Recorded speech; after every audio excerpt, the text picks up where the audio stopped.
do livro Sinal Verde, psicografado por Francisco Cândido Xavier, pelo espírito de André Luiz.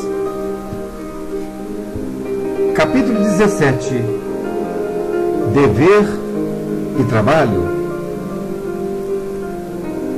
O compromisso de trabalho inclui o dever de associar-se à criatura ao esforço de equipe na obra a realizar.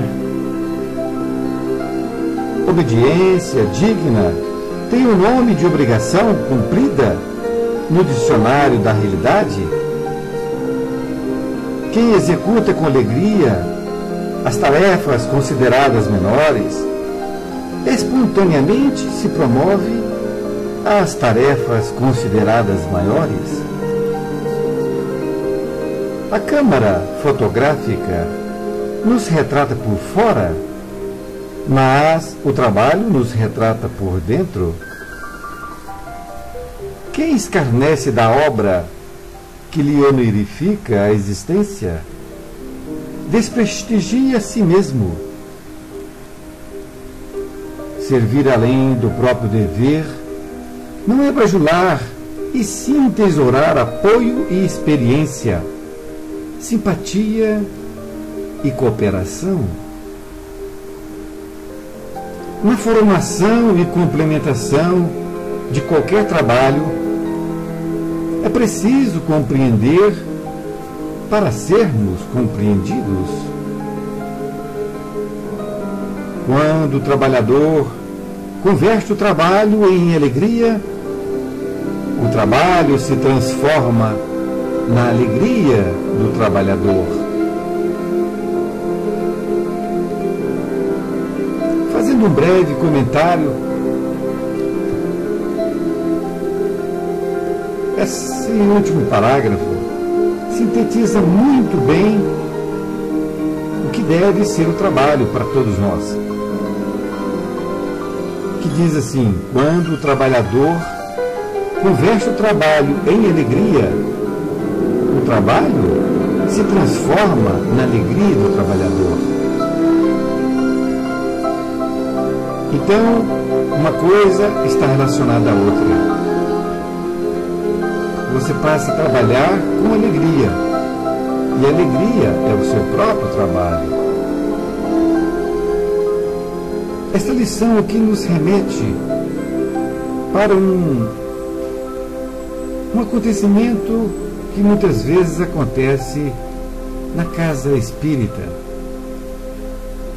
Aqui ele diz que todo trabalho deve ser feito, bem feito, e que tem que ser prestigiado por quem o faz, independentemente se ele tem pequena ou grande envergadura perante os outros.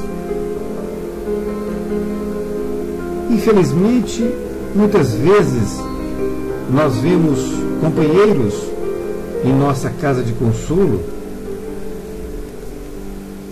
de certa forma, disputando cargos, posições,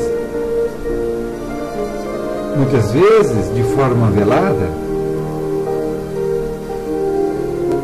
Diz que não quer o cargo, porém critica o companheiro que está ocupando aquela posição.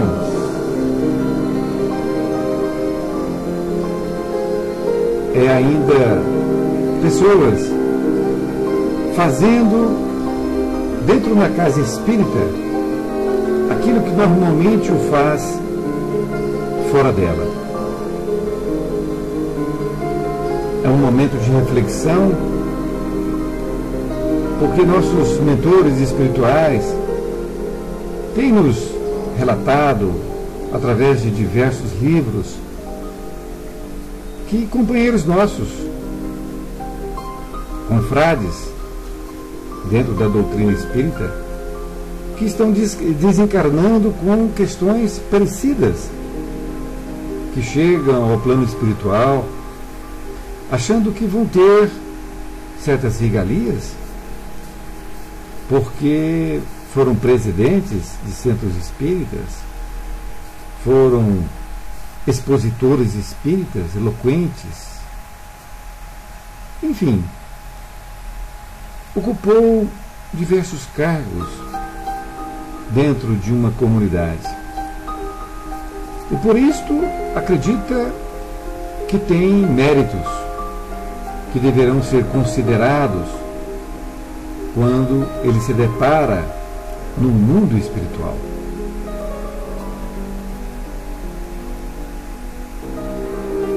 E outro parágrafo que também me chamou a atenção diz que a câmara fotográfica nos retrata por fora, mas o trabalho nos retrata por dentro.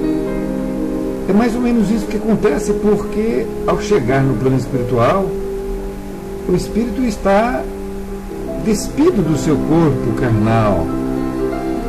Ele está então, de certa forma, sujeito a mostrar todas as suas mazelas. Ele não tem mais como se esconder. E ele cai em profunda depressão porque vê que ele não está sendo reconhecido pelo trabalho que ele realizou. Mas ele muitas vezes, ou na maioria delas, se esquece de que ele usou do cargo, ele se apossou do cargo, ele se apegou àquele cargo que lhe foi confiado. Então, ele não pensava que estava como um dirigente espírita, como um expositor espírita. Ele era. O cargo era dele. Era como se fosse um cargo vitalício.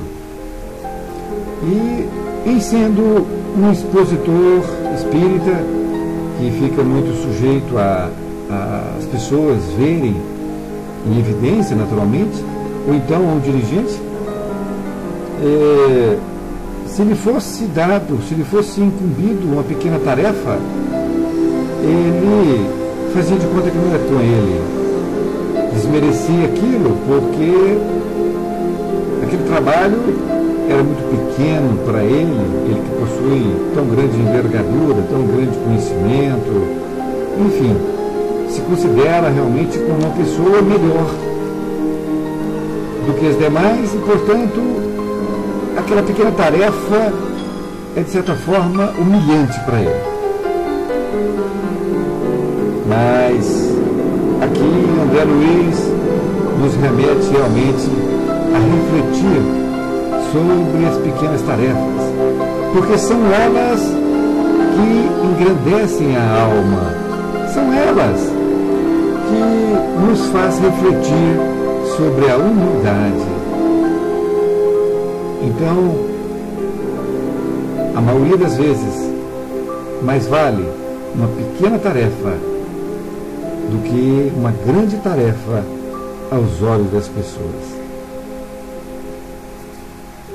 Fiquem com Deus e até mais ver.